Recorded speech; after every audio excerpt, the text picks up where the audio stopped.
show starts in 10, 9, 8, 7, 6, 5, 4, 3, 2, 1, go. Hey, this is Jay Jones, and you're listening to Outlaw Radio.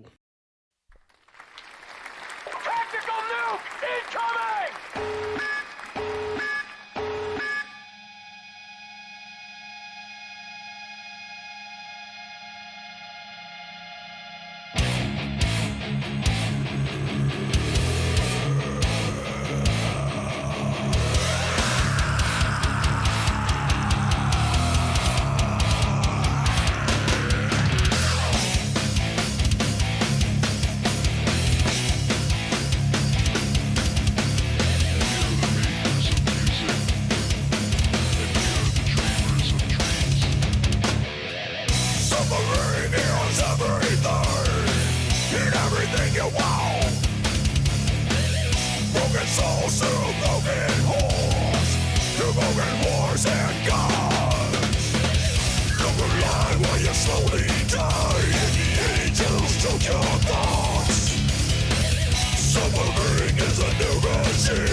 Hell yeah. Greetings and salutations. Greetings. Cryptkickers in the house. Good evening, folks. Welcome to Outlaw Radio. Good to be here. Thank you so much. All right, guys, I assume you saw the email I sent you, so I have a little bit of reading to do. I want to do these reviews because they're perfect, man. So this came from the Tracker and Scene magazine. Cryptkickers are perhaps one of the greatest heavy metal bands in Cleveland. And in my opinion, I find them to be even better than many nationally signed bands like White Zombie and Pantera. This band deserves more publicity, a chance to break. The music scene needs more bands like this. So that was the Tracker and Scene magazine. That was an excellent review, right? Yeah. That was excellent.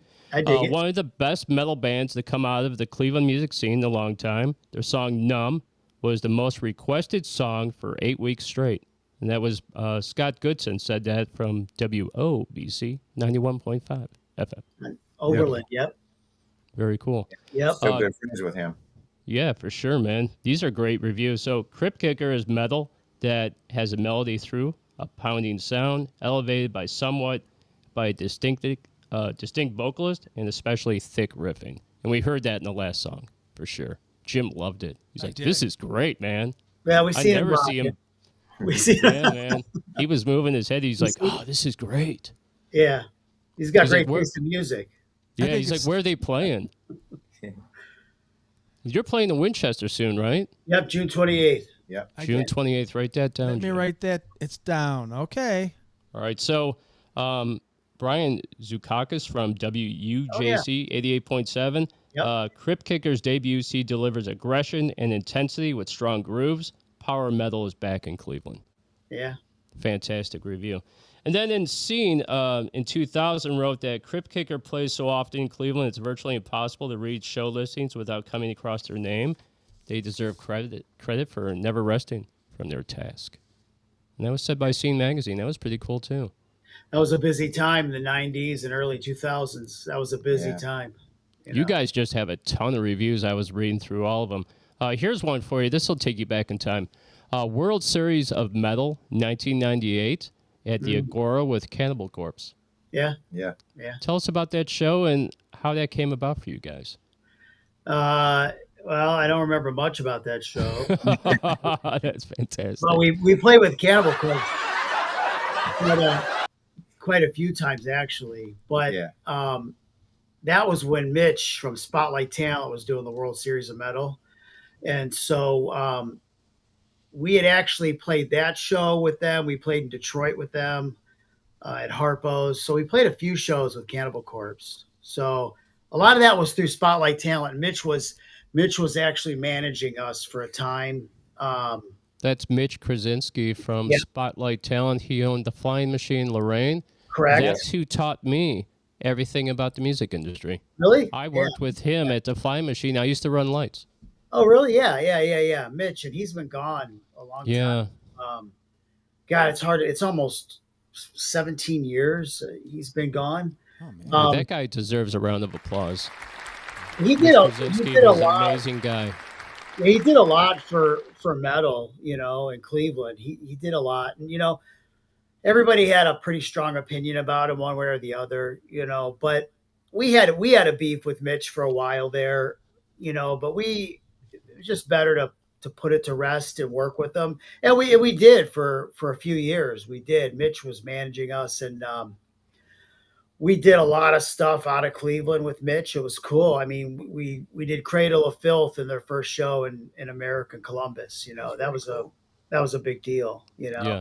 But we did a lot of stuff in Pittsburgh and Erie and Detroit and Columbus and did a short stint on Propane's tour too. Yeah, I did like 6 dates with Propane through Mitch. So it was a good resource, a really good resource for us. Yeah, he managed Propane, and he also managed Boba Flex, I believe. Yeah, and he had his hand in a lot of pots, I mean, he was ingrained, That guy that played in the Misfits, I can't remember his name, but he used to come to the Flying Machine and play all the time. Yeah, and the Flying Machine was John Graves or whatever it was. Yeah, the Flying Machine was cool for us Michael because it was our backyard. I mean, we were from Lorain, Elyria, it was our backyard, and it's nice. It's nice to have a venue that you could play close to home. Yeah. So really, it was a win-win for a few years there. We hold I- the attendance record there too. Yeah, I lived in Lorraine County for almost 15 years. I lived on 9th and Long, right Yeah. off of Broadway. I worked Yep. at the Morning Journal for maybe Yeah. 4 or 5 years, and then I lived in Elyria. I worked at True Green Camelon. Yeah. And I loved. I'm gonna say now, I loved the Flying Machine. That was probably, I thought at that time, the best venue Cleveland had, and Lorraine County. I mean Lorraine County. I guess. It was a nice venue. Definitely. It kind of reminded me of like a little Al Rosa Villa from Columbus, just slightly dirtier and not as clean. But Yeah. it was a big room, and you could put a lot of big bands in there. That's true. There's nothing like that really in Lorraine. I mean, you have the Palace, but that's a pretty big venue. So for what it was, the Flying Machine made a lot of good memories and had a lot of good bands in there. I didn't realize that you guys had been at the Flying Machine. That's awesome. That's a great connection. Oh, here's another one for you. I saw that you have worked with Chris Keffer. Was that at Magnetic North Studios that you worked with him? Yeah, for almost 30 years. Wow, that's amazing. Yeah. I know that guy. You know Chris? Yeah, I do know Chris. How do you know Chris? I recorded some music with him probably in like 99 as well. Oh, okay, cool. Yeah. And I don't think I ever put it out, Jim. Anyway. We actually started recording with him in 95. And we had a good relationship, but we decided to go a different route with this new material. So, working with Eddie and Audio Works, and we're really happy with what's coming out of there. For sure. We'll get to that in a minute. But here's another review. And I have to read this one to you because it kind of made me laugh at times. And it was probably the most bipolar review I've ever read. So you're going to love this. All right. And stop me at any time if you want me to add a laugh track. But so Power Metal Guardian, May 9th of 2003. Do you remember this? I do not. Okay. Cryptkicker, a band that never really made it anywhere except for my hometown. Welcome to the Church of Hate is an EP containing 3 songs. So I will review each song individually. This is what he said. If you've never heard Cryptkicker, which I'm sure 98% of you haven't, just think of a satanic Pantera. The riffs are like Pantera, especially Far Beyond Driven. Four Rider's voice has the similar tendency of sounding like Phil's with wild screams and mellow-sounding vocals, except Four Rider generally stays with a low tone. There are also hints of crude vocals or growling-type vocals, especially on the song Now More Than Forever. Does this ring a bell to you? Not really, but it's a pretty good review. Other than we're not satanic, but I laughed a bunch of times. So the first song, Absence, If Illusion, is perhaps my favorite Cryptkicker song of all time, even though I don't agree with the lyrics. It starts out with this weird sound and this robot thing talking. Pretty cool effects for a small-time band like Cryptkicker. Yeah. Small time. I was like, dude. Then it blasts in with Welcome to the Church of Hate, a crude sound of low distorted guitars and this weird Pantera-ish lead fill. The song is decent, but doesn't go anywhere fast. That's a... Yeah. They say about opinions. Yeah, no, that it made me laugh a bunch of times. And I also will point out many spelling errors.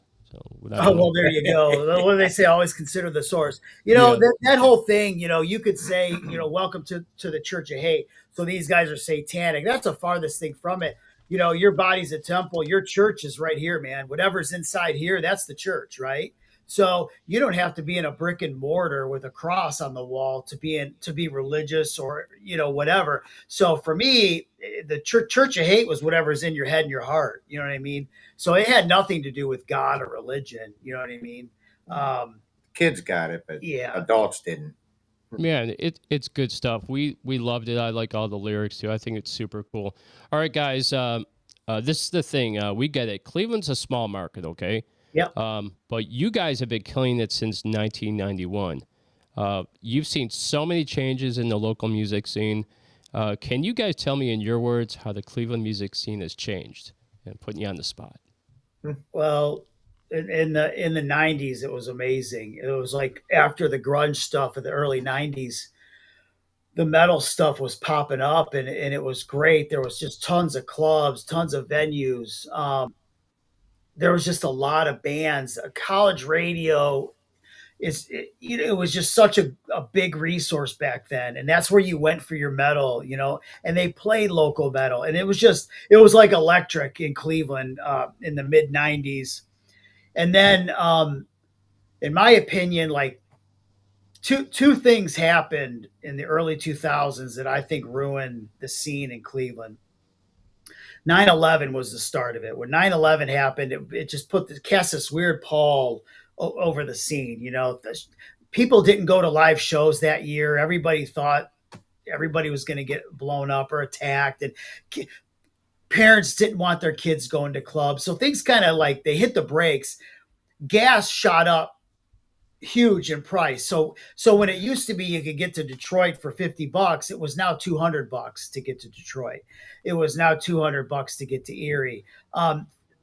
That would really kind of change the dynamic. But for me, the thing that I thought changed everything, and I don't, to put it blankly, I don't give a shit. Who cares?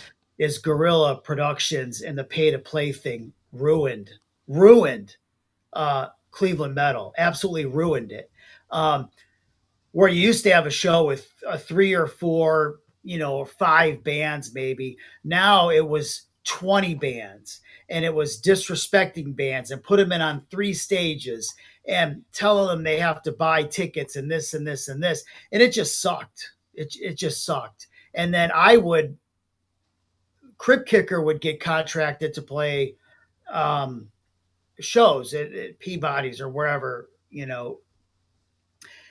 and it would be promoted by Gorilla. They were the ones doing the show, and they were running it. Well, yeah, now there's 15 bands on the show. I didn't really pick any of these bands or have anything to do with it, and it's just a pay to play racket. And I think it ruined everything. It just ruined it. And I don't think people shouldn't go out and hustle and try to promote and try to sell tickets and get some people in the seats. You know what I mean? I don't think that's a bad thing, but I think when your whole operation is you got to sell, 50 tickets at $10 or $15 a ticket, or else you're going to go on at 5:00 upstairs. Exactly. It was terrible. Yeah. So I think once those two things happened, things got just weird.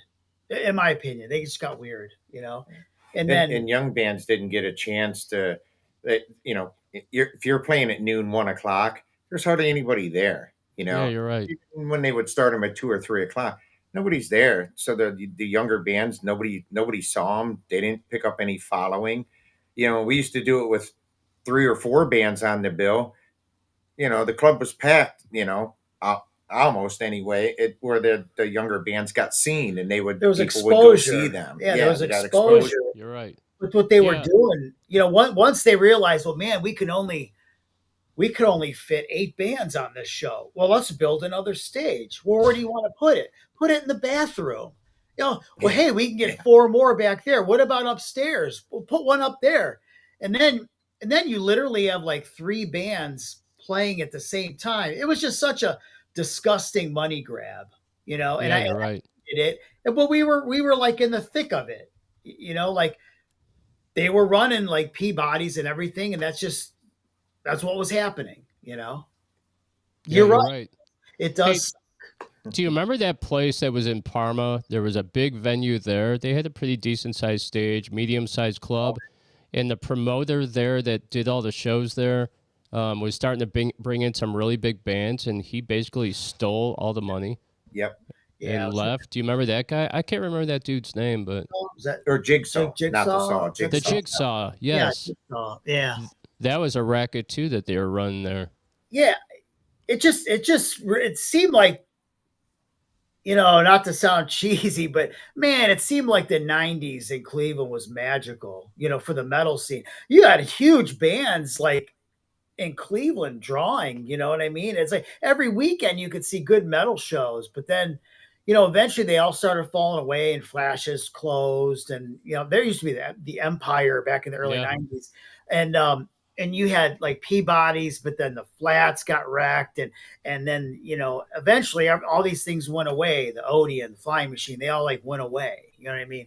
So I just think that like changed the dynamic, and then like go ahead and introduce cell phones, and then the rest is history. Well, if you guys could change one thing about the music scene, what would you change about it besides the venues? Do you think there's not? Well, I already know what most of the answers are. There's not enough radio play for local original bands either. I mean, no, there's MMS not. Does MMS will have one guy on that, was it 2 minutes to midnight? 10 minutes to midnight? Yeah, kudos to those That's guys. a great show, though. That's Jim, have you listened to it? Killer music. It is a great show, and kudos to Alan Cox and those guys for doing it. I know Alan Cox loves metal, and it's awesome that there's That's true.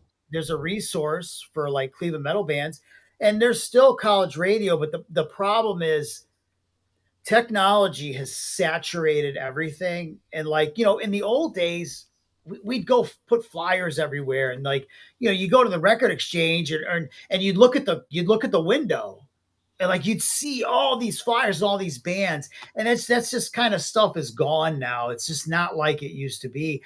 Everything is so digital and online and in the moment, and I don't know. It like lost the soul, to me. You know what I mean? And that doesn't mean that you can't have shows and the bands aren't successful and life doesn't go on. It just goes on in a different way, Yeah. And people, people just don't go to shows anymore like they used to. Like, Jim says that all the time. yeah, I mean, it's just a different vibe, and I don't care if people go to a show and stare at their cell phone. I mean, that's your right. You do what you want. You bought a ticket. I don't care. I mean, you could do that and record it. That doesn't bother me at all. I just think that some kind of disconnect happened with like the live show, the energy of a live show. It's like evaporated, It's hard to describe, but and that doesn't mean that there's not kick-ass huge shows happening. That doesn't mean that. It's just that there used to be a lot bigger, stronger presence in Cleveland when it came to like local metal. I mean, I think we had the best scene around this area, Detroit, Pittsburgh, Erie, Columbus. I mean, Cleveland had a great metal scene, and there's always bands from those other cities trying to come here. We were always getting requests from other bands to put them on shows from out of town, Yeah. Oh, yeah. I remember Flash Gordon's and all those places. I was thinking of something funny when you guys were talking about social media. Remember when bands would do encores and they'd hold up their lighters? Yeah. Now they hold up their cell phones. Yeah. On. And yeah. It's and crazy, isn't it? It's just a sign of the times, I get it. I don't know what it is. It's like, people don't buy CDs anymore, right? Well, some people don't buy CDs, but they need to bring those back. Yeah, there was something about, you know what I mean? Holding a CD in your hand, and you'd read all the art, the lyrics, and you'd look at the artwork, and it's just gone now. Now it's like you click on it on your computer, and then I don't know. Like I said, it's like the soul evaporated. You know what I mean? Do you remember Record Exchange when you'd go in there and you could look in the cases and see all the original band CDs? Yeah, they had the whole local section. The whole Cleveland music scene, Jim. You would see all the bands. Pure Ubu, all of them. The double disc is back in their store. I talked to John about a month ago or so, but he's got some of the double discs back in the stores now too. Well, and I think that's indicative. I think what you just said is indicative of the current situation. There was so much material in Cleveland that they had to have this dedicated spot, right? Because there was so many bands making music, and now, yeah, flip phones. Flip phones. Now, what do you need a big glass case for? I'll just go on my phone and push a couple buttons and listen to it for free most of the time. You know what I mean? Yeah, but you know what? Musicians are sick of the digital plays because you're getting fractions of pennies where A Oh, yeah. CD is so much better. You see the artwork. It's so much cooler, man. And Oh, I would it love to is. see that come back. It is, and you know, we're actually releasing a CD at the show June 28th, and it's we made a bunch of singles over the years. Just we'd go in, we'd record a song, and it never went anywhere other than they're out there, right? So you could listen to them, you can buy them for 99 cents or whatever it is. But a bunch of people were asking, like, is there any way you can make this a CD? Like, we want to have the CD. I have it on my phone, I have it on my laptop. I want it on a CD so I can play it.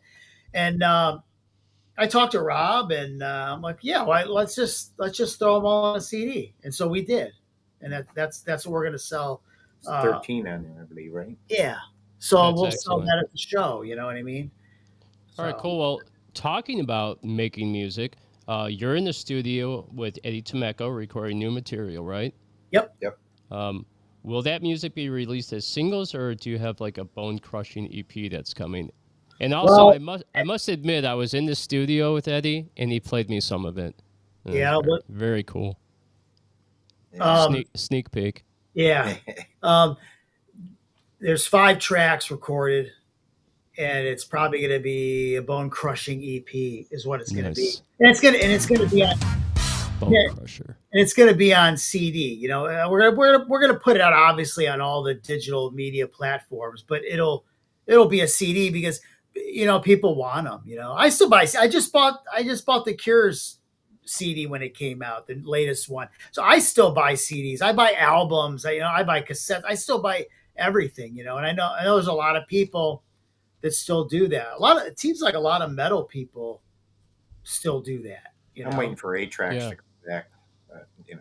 8 tracks. You know what they should do? I was thinking about this when you were talking. So you could appease the social media as well as the CD. Maybe what they need to make is a thumb drive that's flat, like a credit card, that can go in the computer, and that is attached to the CD. So you get the CD with all the artwork, and then you have the little plug. We actually talked about that too. We were just going to make a thumb drive, call it a box of 8, and just put everything on it, load it with some pictures. I know Cool they. idea. Yeah, people do it where they give you the code. You buy movies now. A lot, you don't even get the movie, right? You get a QR code or something to download, and it's like, where the hell's the movie? I just bought the box. Yeah. That's great. No, so that'll be coming down the road.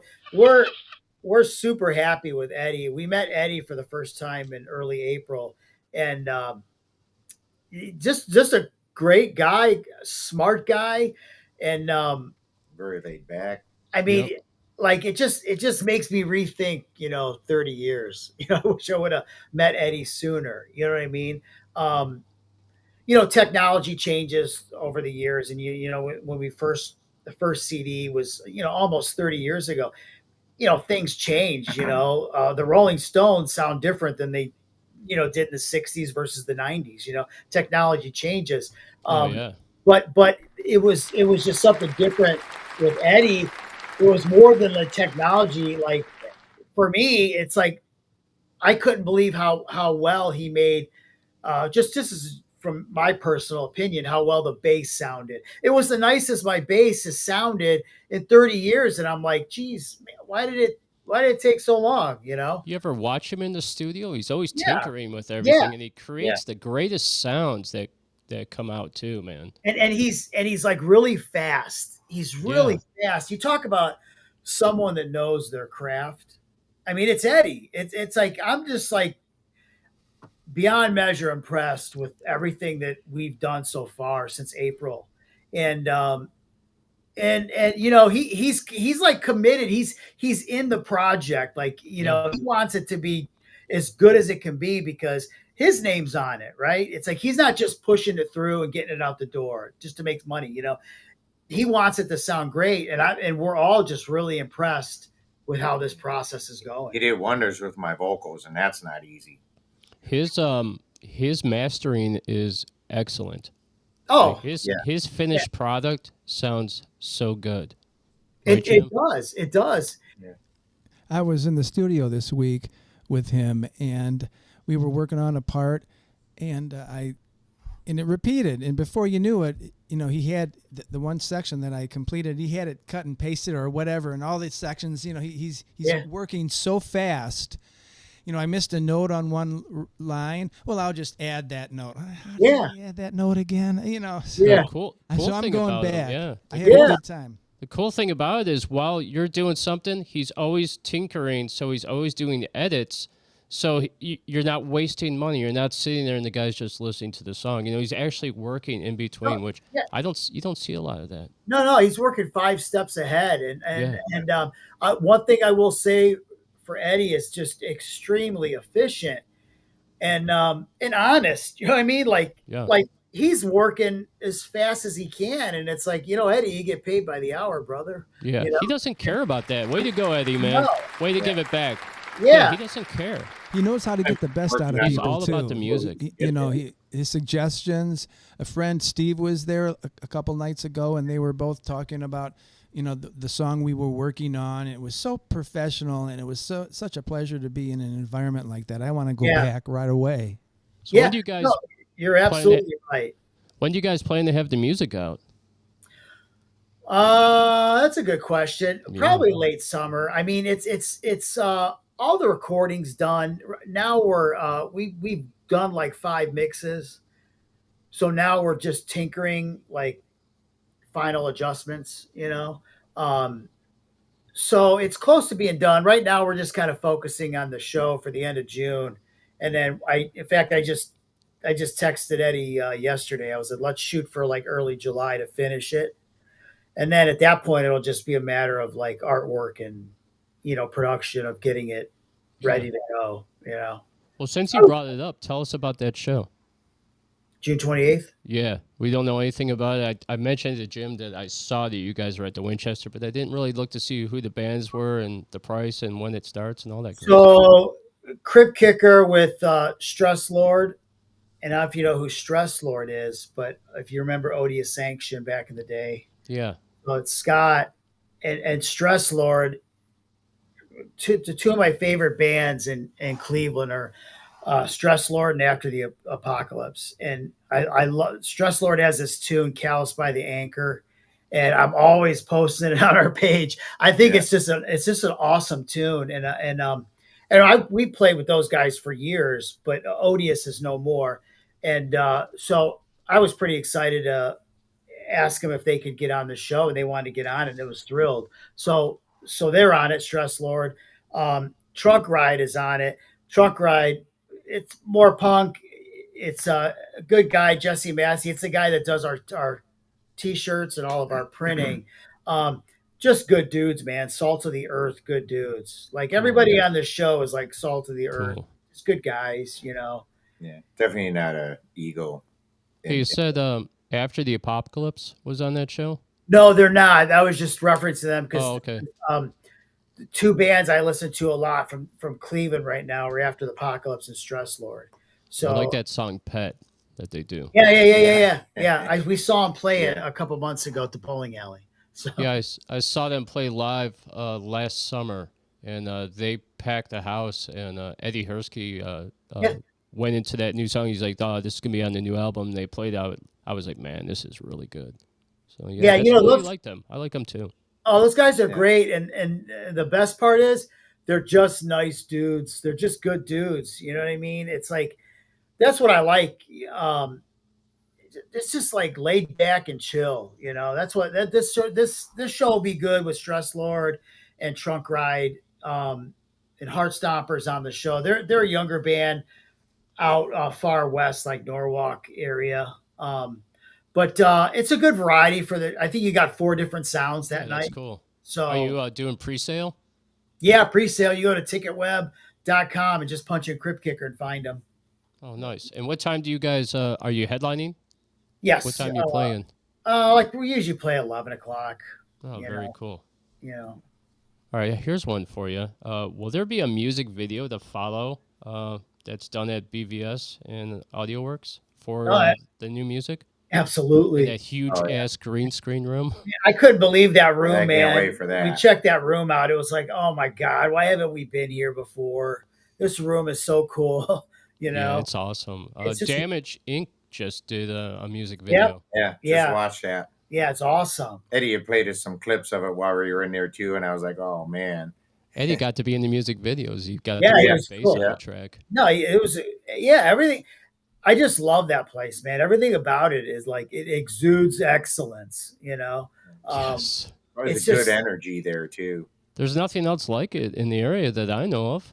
No, and Is it's there? weird. It's just weird because we spent so much time driving to the east side for Magnetic North, and it's just you know what you don't know what you don't know, right? So we just got into this process of recording a Magnetic North, and then I found Eddie online. I just happened to see some stuff he was doing that Eric Matthews from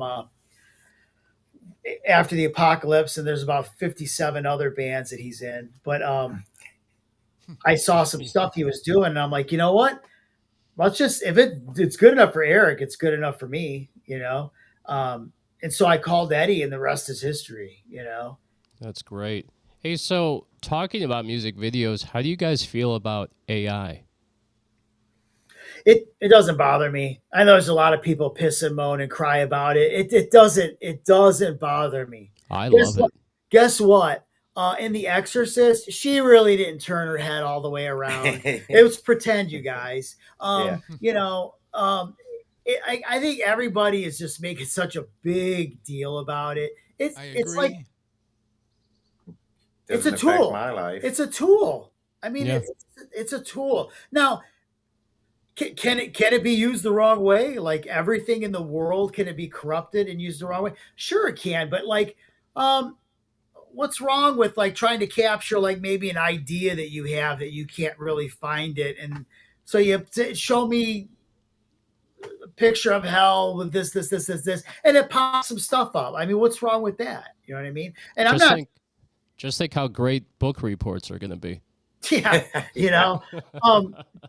yeah, like everybody suddenly got so smart, and that doesn't mean that like I wouldn't use an actual artist and what they created. You know what I mean? It's just like it doesn't bother me that much. I don't get butthurt over it. Now, if you're going in and you're like, yeah, write me a song about suffering and the turmoil it causes, and then you take it and you're like, here's my new song I got. Yeah, I think that's pretty crappy. Like, yeah, that you're just using AI to further your pretend creativity. But I like it. I'm okay with it. You can create whole songs. I did that on an episode for our old show Loud and Local where we did a song.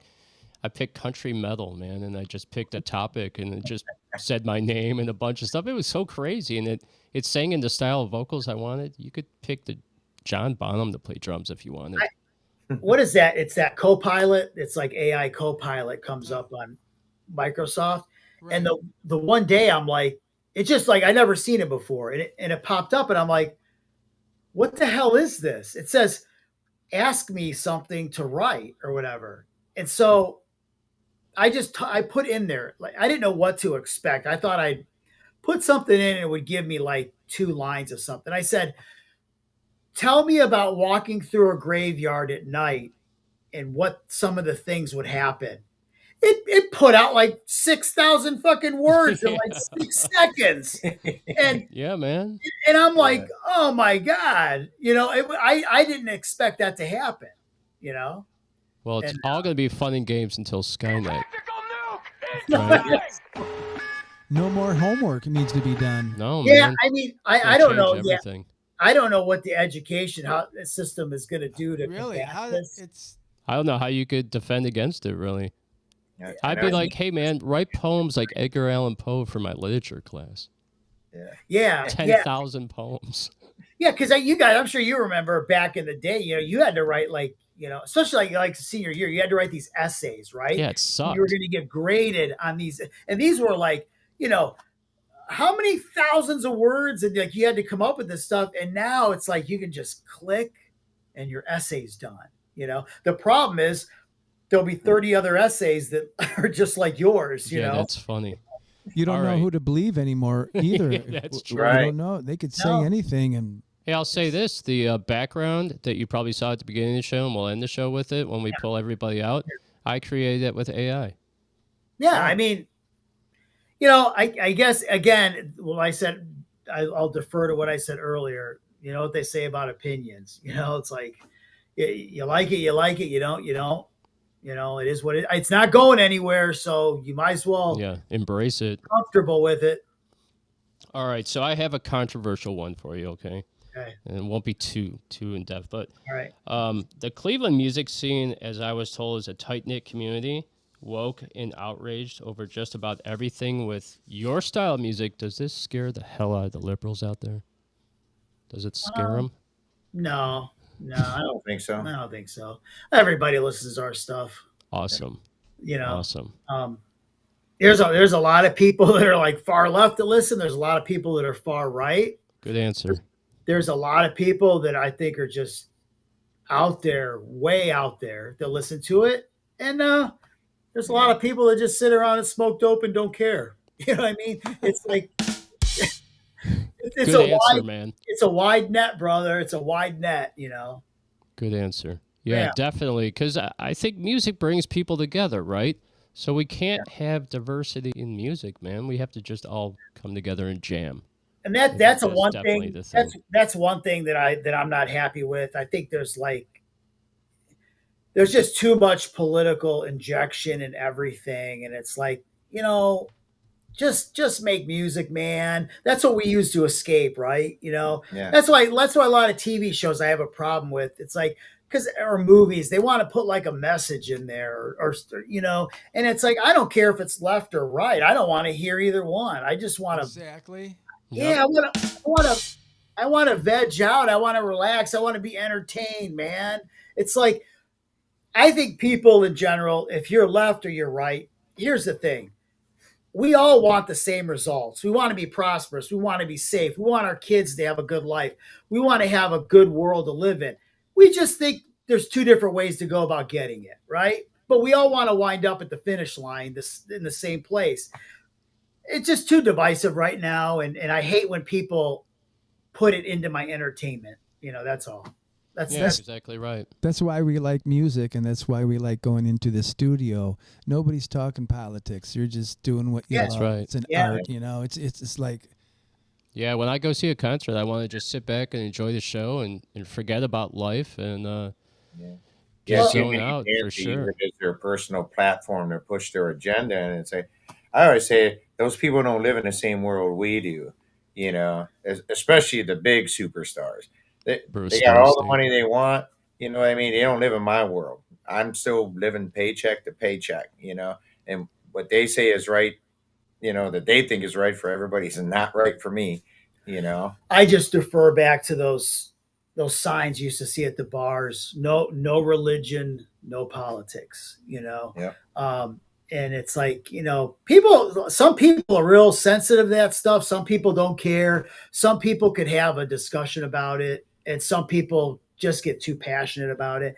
And it's like, just don't bring it up, man. Just don't bring it up. Yeah, Right. don't say it's like religion and politics. You never mention that stuff. No joke. Well, it's like, oh, hey, how are you? Oh, I'm great. Hey, who'd you vote for? I voted for Biden. I hate you. Don't ever talk to me again.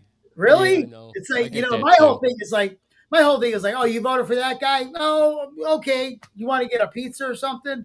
It's like, I don't know. People are just too wrapped up in it, and like, I try to avoid it at all costs, but it's That's getting why. harder and harder. That's why Facebook has you can unfollow or unfriend. So if you don't want to unfriend them, you could just unfollow them, and then you don't have to see their crazy posts. You can snooze them for 30 days too, which is Oh, great. I Yeah, love that's that true one. too. And my thing is, Use it's that like, a lot. I don't care if like you're left or you're right. I don't want to see none of it. I don't want to see any of it. It's like, I miss the days of seeing what you had for dinner. You know what I mean? Oh, look what I'm eating. I'm eating chicken wings, and I miss those. You know what I mean? Remember, everybody got so pissed off about, you're posting your dinner and everything. What I wouldn't give to see a plate of chicken wings right now on Facebook. Yeah, that's funny. I look at the food sometimes. I'm like, oh, this is so much better. Hey, I have to point this out. I love the Obituary shirt. Oh, Very yeah, cool. I've one seen of my them. favorites. I seen them a couple years ago. Well, I've seen them a bunch of times, but they were here a couple years ago, and with Death Angel. And great show, great band. I love them. I just love them.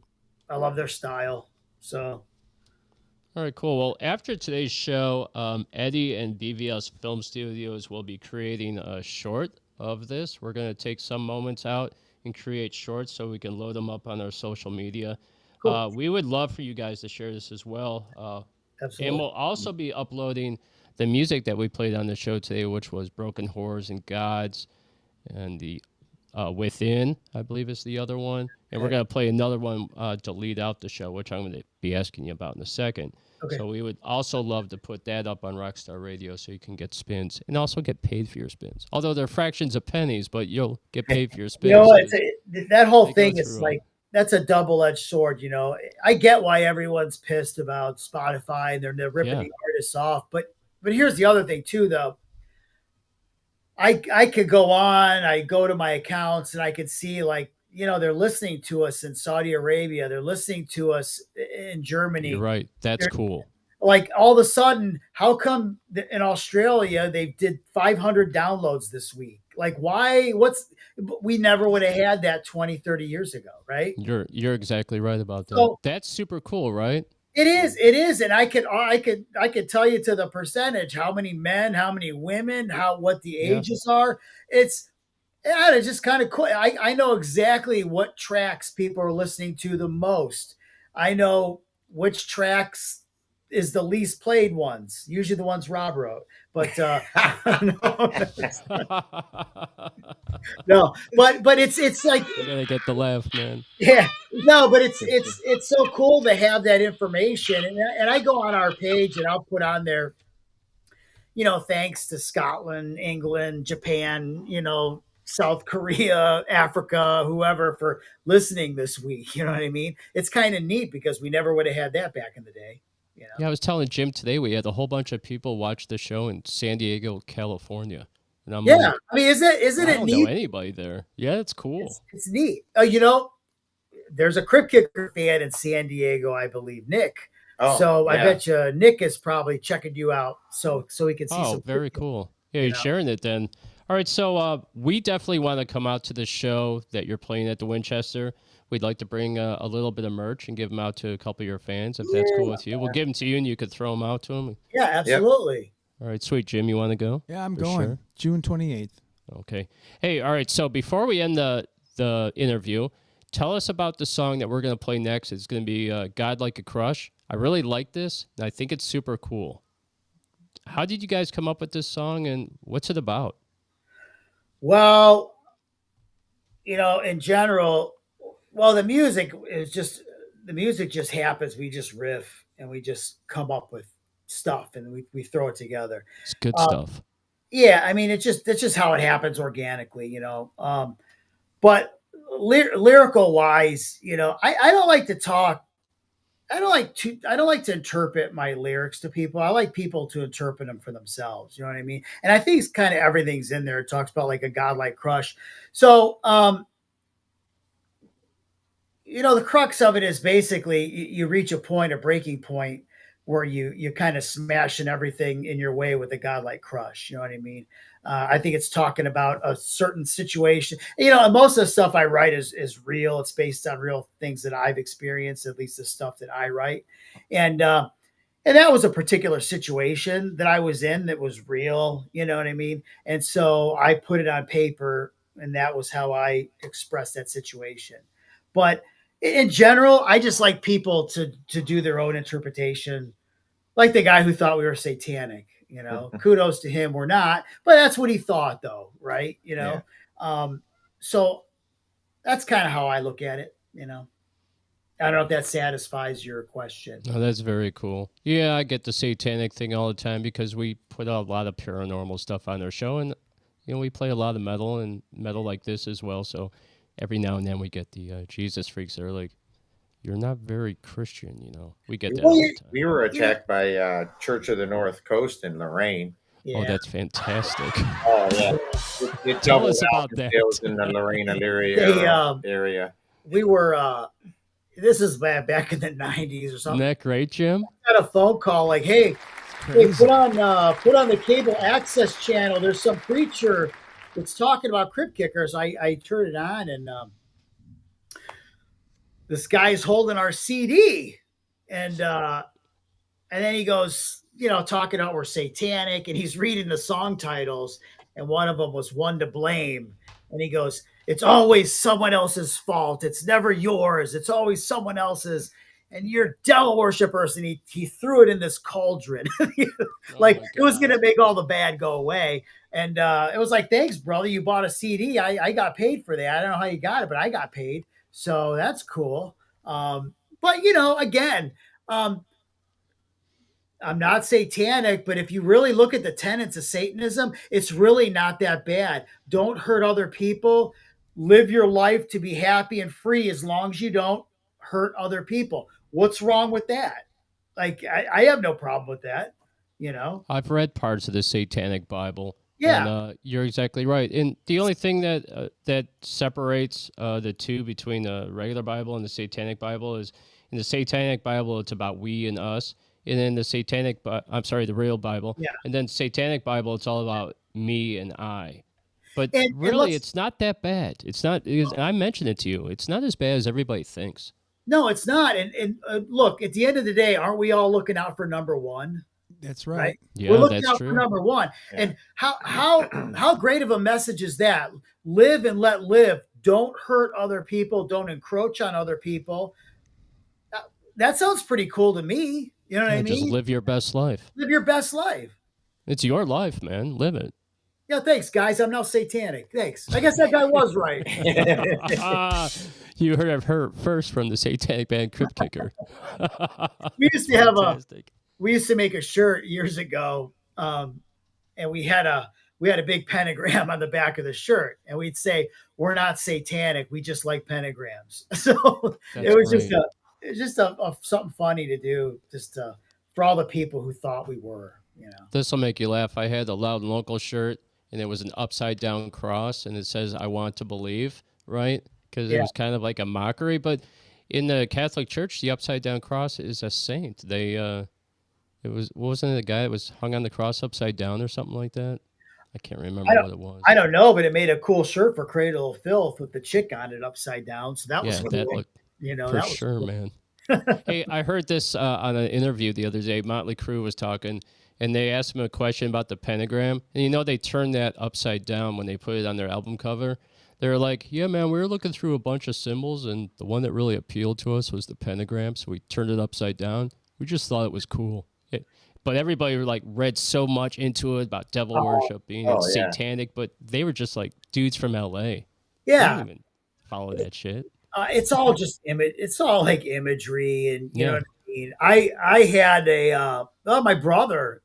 Our first CD has it's just this face on it, screaming in pain, and it has like 3 nails in it. A guy, Joe Vargo, did it. Really talented guy, and a cool picture, And my brother wanted nothing to do with me because he said it was an offense to God what I was doing, and I'm like, "What are you talking about?" He goes, "The 3 nails are representing the nails that crucified Jesus," and I'm like, "No, I just paid this dude some money to draw me a cool, scary picture, man. Like it.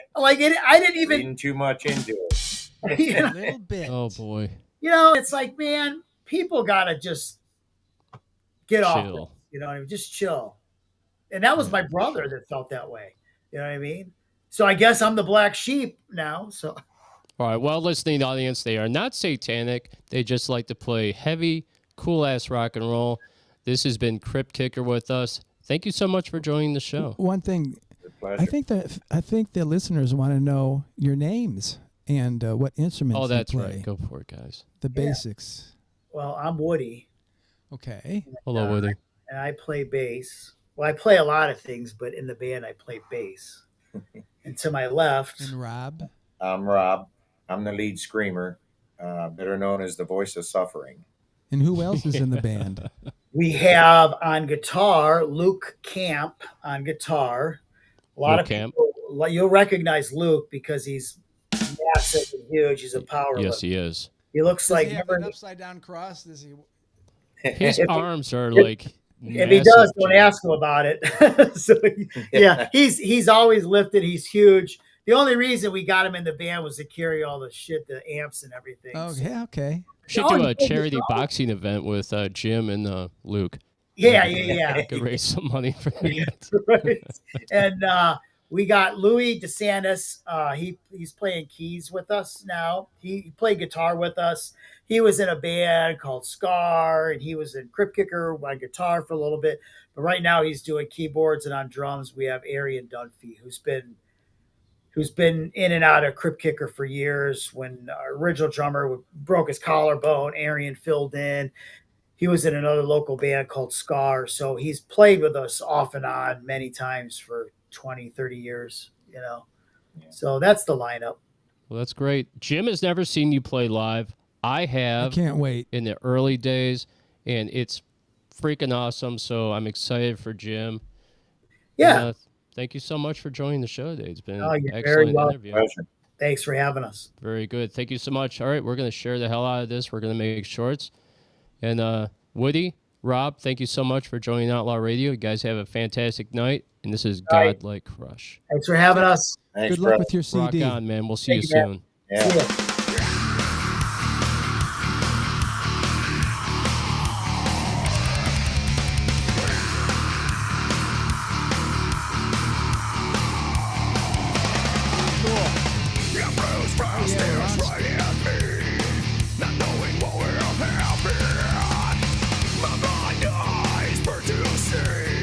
Redemption from your sorrow.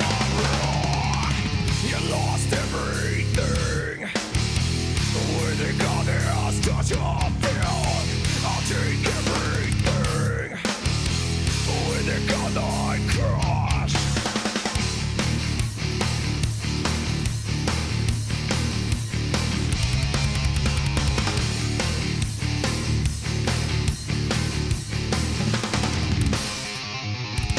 You damn try to speak to me, not knowing what to say.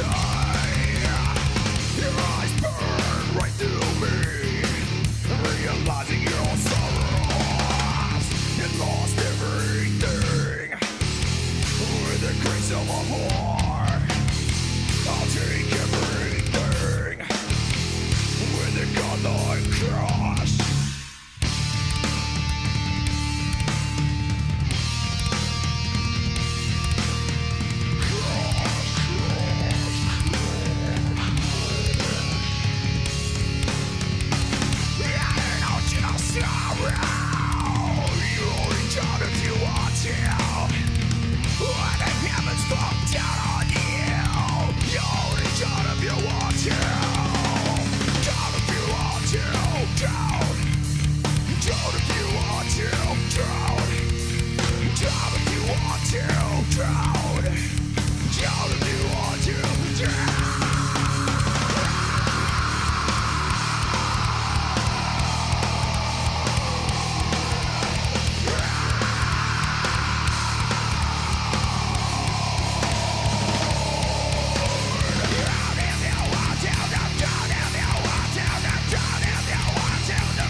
Grace of a whore. I'll take everything with the color.